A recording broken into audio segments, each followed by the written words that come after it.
Well, brethren, I'm going to look at this passage again in Matthew, and I'm going to make some comments again. It's really important for those people who consider themselves to be disciples of Christ, Christ followers, to look at these passages and to pray them and to kind of review on their own life. Scripture is meant to help us have an encounter with God that affects our whole life. It's not meant just for understandings.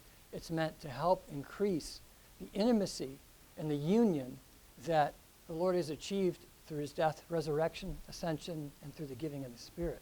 So it's good to meditate on some of these passages because they have a direct bearing on how we're hearing and seeing right now.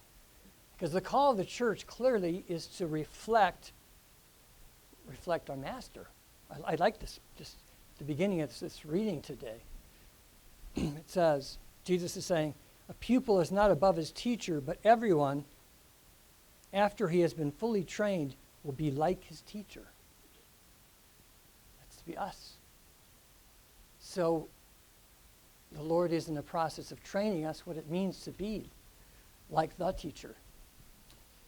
And this passage helps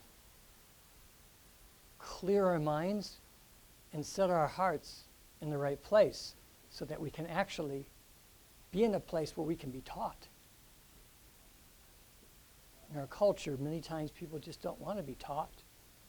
But if you're following Jesus, expect ongoing correction, adjustment, instruction, but also expect ongoing transformation, experiences of glory, and awareness of a love of God that's greater than anything on the earth. So I'm just going to read the passage and then make some comments.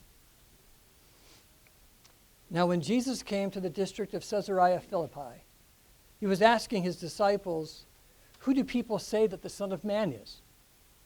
And they said, "Some say John the Baptist, and others Elijah, but still others Jeremiah or one of the prophets." He said to them, "But who do you say that I am?" This is the question for every Christian. Who are we saying who Jesus is?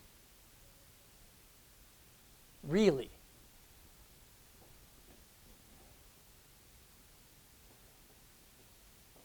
Simon Peter answered, "You're the Christ, the Son of the living God."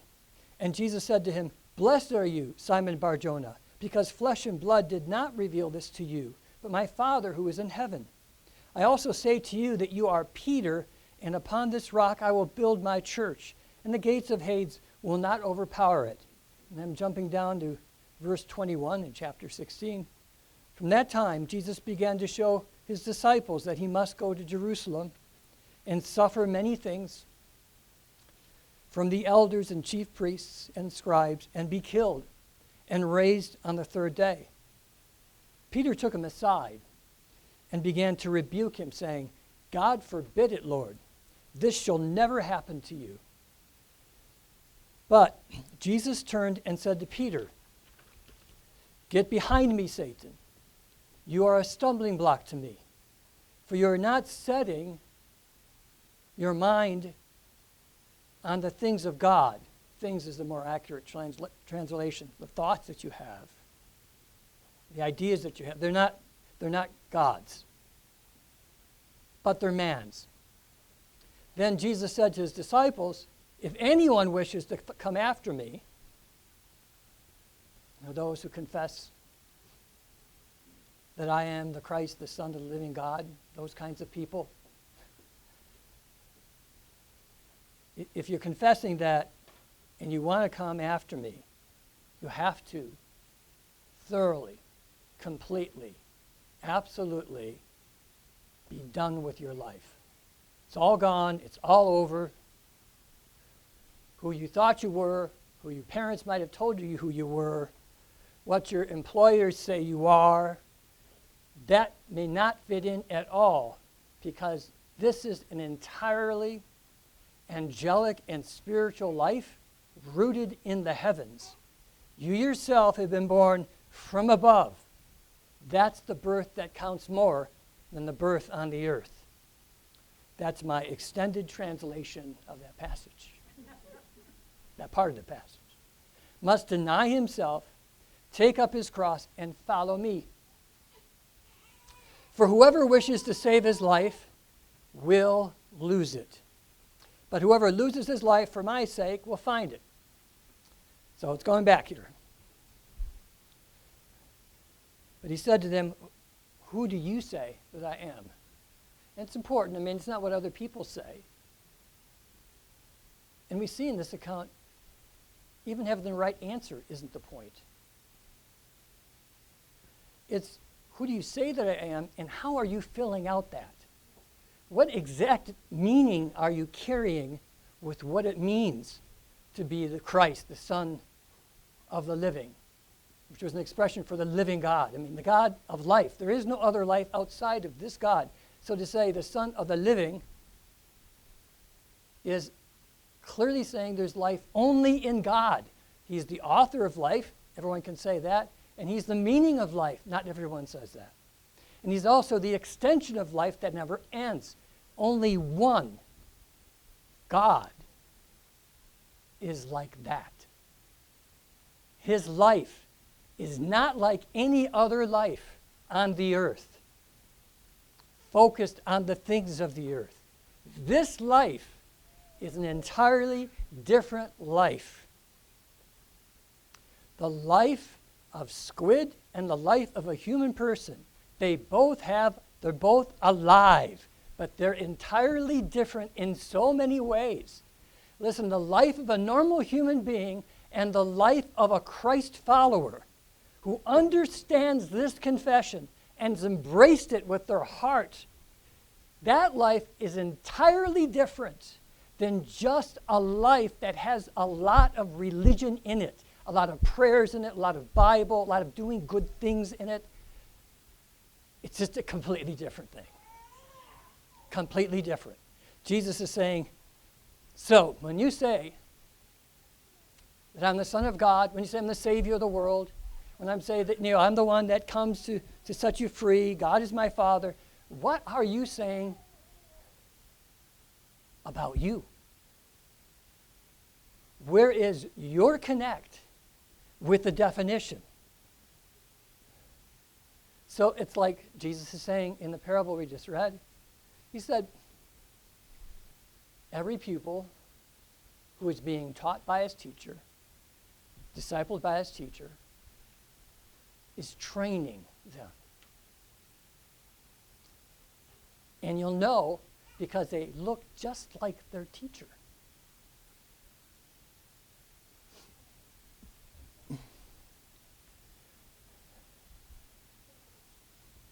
So the Lord asks us, so who do you say Jesus is? And we know the right answer, but the Lord's asking us for a deeper answer than that. Something that is so significant that it like puts a rope on your soul and your heart and your mind and pulls you into an entirely different realm. So who is he? What is pulling you? Your life right now. Pulling your life. So I would not be going here if it wasn't that I didn't know that he was Christ, the Son of the living God. I would not be knowing this. I would not be moving in this direction right now. Not just once, I made the decision, but I'm keeping moving in the same direction that he's moving. That's how I know that I'm being taught by him, and I know that he is Christ, the Son of the living God. Right now, in this time, space, and earth, now, right now, I'm living out this reality of the confession. And it really does not complement or fit with many people's idea about what it means to follow Christ or believe in Christ. Because their understanding can just somehow make too much sense in this earth. It can just fit in this earth. Jesus didn't fit in the earth. He was a divine intervention, and how he spoke and how he lived was coming from an entirely different place. And his vision for life wasn't something that you and I could work into our vision.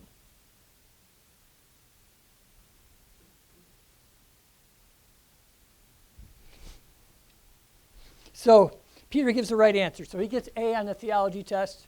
He says the right answer. But later on, it's going to reveal that he didn't really know what he was saying. Good prophecy. A lot of times the prophet doesn't even know what they're saying, right? So even in the Old Testament, they didn't know they were talking about Jesus. But there you have it. And Spirit comes, you make connections, and exactly they were talking about Jesus. Jesus of Nazareth. He is the Messiah. So we have to realize, brothers and sisters, they have to come to another humble place. Because unless your revelation of Jesus is full, we have to have a humility to say, I need to know more in my heart of hearts about what this means that Jesus is the Christ, the King, the Son of the living God. I need to know this more. I know some of it, but I did not know it enough. So we need to have a certain humility about that. And I don't know if the church today really knows this, though what they say might be fully accurate. Jesus says he is God's king. And he's saying, I got to break the power of Satan over people. And I have to die. It's necessary, it says in the scripture. It's needful for me to die. I mean, I have to do this to be able to break the hold of Satan on people. See, he's not a philosopher. He's a spiritual warrior that works in time and outside of time. Things of matter and things of the spirit. We may not realize it, but there's a demonic presence, a cloak on every human being since the fall. And it distorts how people think. And one of the key ways that the evil one works is somehow to try to help us work in our idea of God and what we want to live for and Jesus and somehow be at peace with that. That's a satanic attack. That's like, well, would you bow down to this little doll and burn incense, give a couple tangerines there, $20, say a curse over someone, and watch it happen? I mean, it definitely looks more dark, but it's a spiritual thing. There's the spiritual reality why people don't understand. That's what Paul even says. There is a blindfold over the eyes of people who do not believe because Satan has put that blindfold on them. It's not logical. You can persuade someone, you can convince them that Jesus is the Christ, the Son of the living God. They could say, yeah, I believe he's divine and human. Yeah, I believe he died on the cross. I believe all that, but it has nothing to do with my life. Blindness. That's blindness. They don't understand. It's not all their fault. Supernatural powers have worked with their ego so that they're immune. They could go to seminary and get A's and still miss it.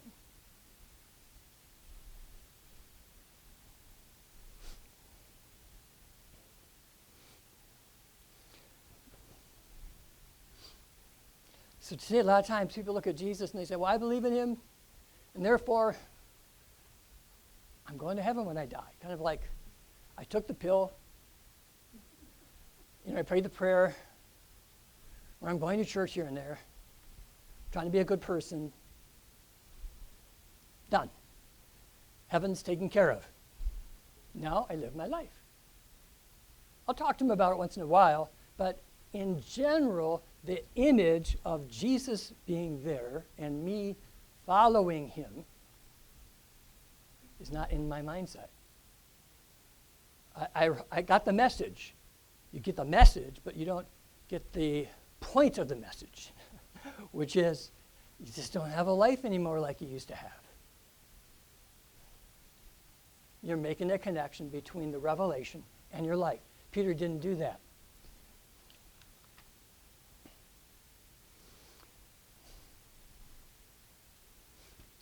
So Peter basically is like this, and the way many people are. Okay, so what can I get out of Jesus and still give my life to a lot of what I want?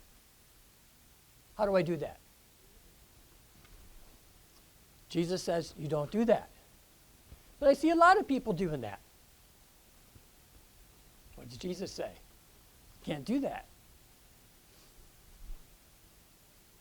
So Peter's coming from this place. God's plan and his plan can work together. So his plan, of course, as I said, is we'll reign over Rome, Jesus and I, and we'll get glory. There'll be constant healing and health and freedom and wealth. And that's the Messiah. But what Jesus said didn't quite jive with that, Peter's thinking. So what's going on? What's going on is there's a spiritual matter of certain spiritual beings whispering in Peter's ear. So, it's like Satan's coming to Peter and say, look, Peter, you're right here. You got the revelation, didn't you? Didn't Jesus even say, blessed are you? So, man, you are blessed. You got the revelation. And all the disciples, they're seeing that, so that they're going to follow you. And you know things. You know things that other people don't know. You've had a revelation, a profound revelation. That's kind of heady, isn't it? Jesus himself says, God gave you that. You didn't figure it out. So, now, are you listening to what he just said, what Jesus said? Now, he's right almost all the time. But in this situation, you're right to be concerned because he's thrown away everything that he's built up till now. All the healings, all the teaching. He's throwing it away. I mean, the idea, it just doesn't make sense, right? So you got to talk to him. Going to Jerusalem to die? No, you don't go to Jerusalem to die. You go to Jerusalem to reign. And maybe he's just so humble he doesn't understand. But I'm thinking the other disciples are getting confused on this. And did you hear the whole thing? He says, and I have to go through many sufferings. Many sufferings. Do you want to follow somebody who's talking about entering into many sufferings? I don't like the thought of many sufferings in this, and I don't think you do. You don't want that, and we don't need to do that. So I want you to do this. I want you to go to him and speak to him strong. I mean, he's got to really pay attention to you. He picked you as the lead disciple. Good choice. I think he made a good choice. And so you have good ideas, and I think you need to help him. You who are blessed. You need to give him some blessed counsel.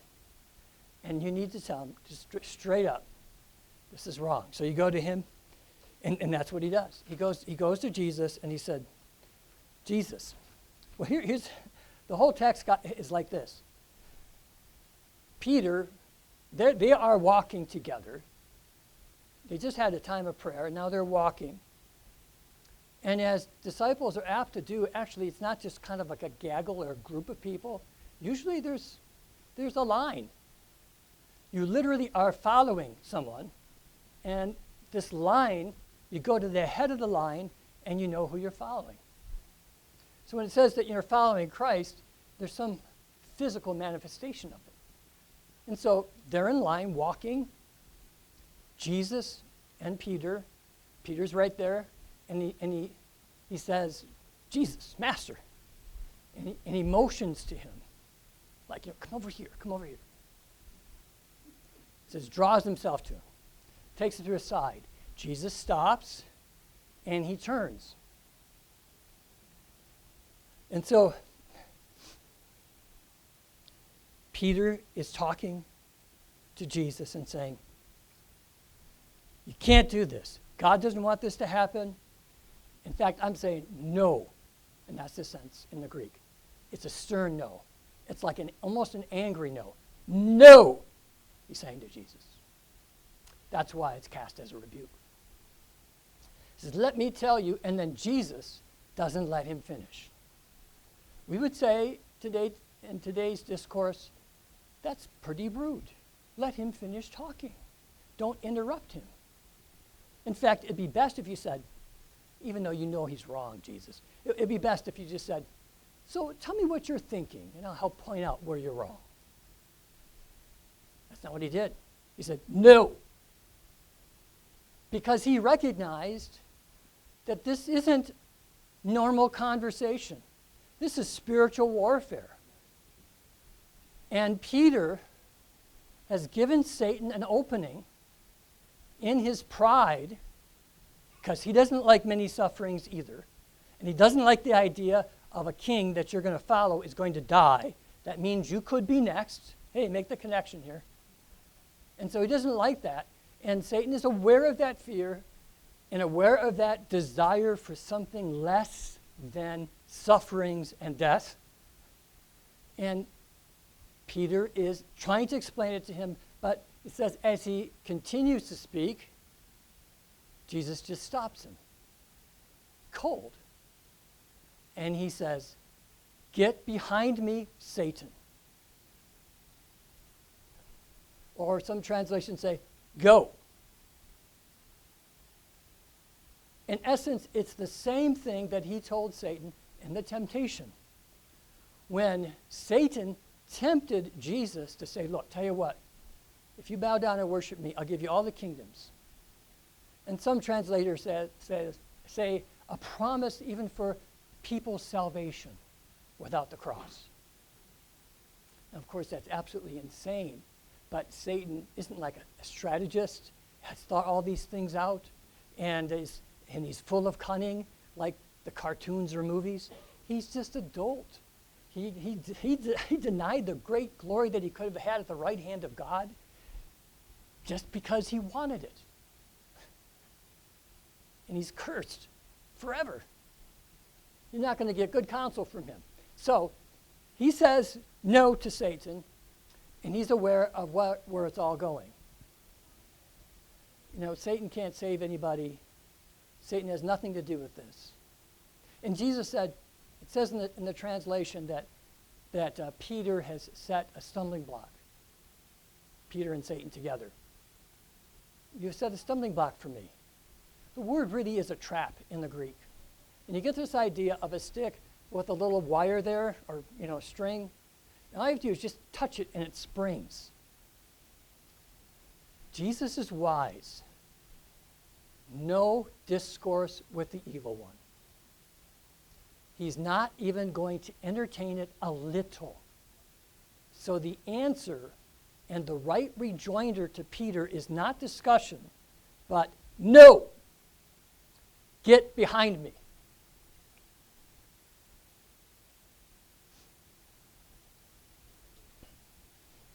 Let me draw out where I'm going to with all this.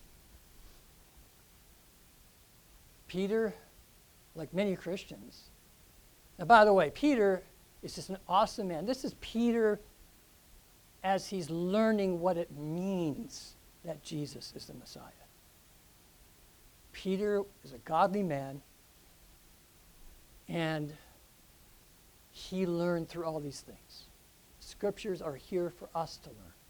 As I told someone, I'm sure when Peter recounted this story to his disciples, he'd say to them, "Now don't be stupid. You could get a great revelation, but you are still the follower. Never take the lead. Always, revelation rightly received will always evoke humility in a pure heart."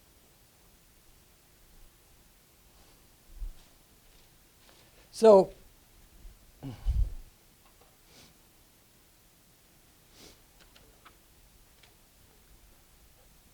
what Jesus is saying, okay, this is how you'll know, and I'll know, if you really get it. If you really get what it means to follow me, you'll be absolutely done with your life. You'll deny yourself profoundly. Now, it doesn't mean that you do that, like, oh, I'd rather do this and not that, so I'm going to deny myself in that moment and give them the piece of cake. Or they're calling me up, I don't really want to help them right now, but I'm going to deny myself and talk to them on the phone. No, it's much deeper than that. You are, to the core of who you are, have been denied any life to even make those choices. Because you now are committed to love. You're now committed to follow him. That's what you signed up for when you made the confession. Many people don't understand they are signing up to become just like the Master. That involves seeking. That involves humility. That involves constantly asking questions and waiting to receive answers, not suggesting your own. Listening to him, walking behind him. Peter got out of step. He wasn't behind him. In fact, he even told Jesus, turn around. Look at me. In the Greek, in the sense that when Jesus looked at him, it was an intense stare. Eyes to eyes. No. Because he knew he was involved in spiritual warfare. Who do we say that Jesus is the question. We get it when we understand that we're signing up for a whole different life. And it's a life of following. So if I want to be a doctor, and I say, what do I do to become a doctor? And they'd say, well, typically after regular college, 4 years, you have another 4 years, and it's usually about $220,000 from beginning to end. Probably a little more. And you say, well, I don't think I want to do that. But I do want to be a doctor. Well, it's going to be also long hours, not only when you're being trained, but sometimes you get calls all kinds of times throughout the day and on the night. Well, I don't like that. But I want to be a doctor, though. And it also means that you're going to have to do some things that a lot of people think icky. Put your hand in that space where no one wants to put their hand in that space, if you know what I mean. Or now you make a decision, you take the knife and you watch blood squirt out. And you got to, oh no, I don't like blood. But I want to be a doctor. I want to help people because I'm a helper. Eventually, probably soon up, it's like, what do you think a doctor is? Doctors do doctoring, which involves all that. Now here's the question. What do you think following Jesus is?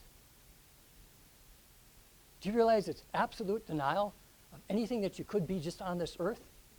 And that it's taking a heart decision to be just like the Master, which will involve suffering, but also involves an experience of God that so outdistances any suffering that Paul will even say, I don't even really want to talk about it in comparison.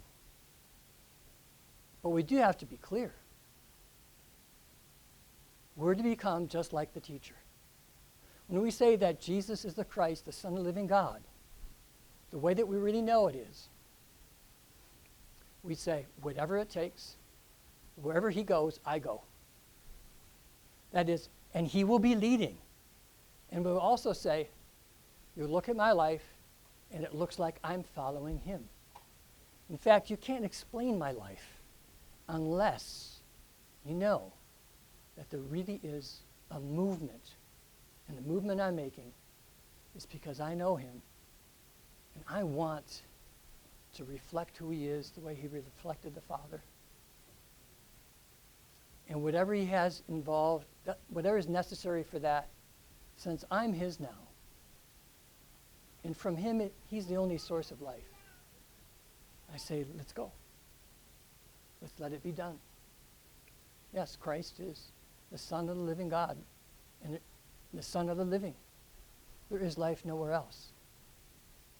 I don't want to keep anything for myself. It's just disease and corruption. I want a full life in him. Amen.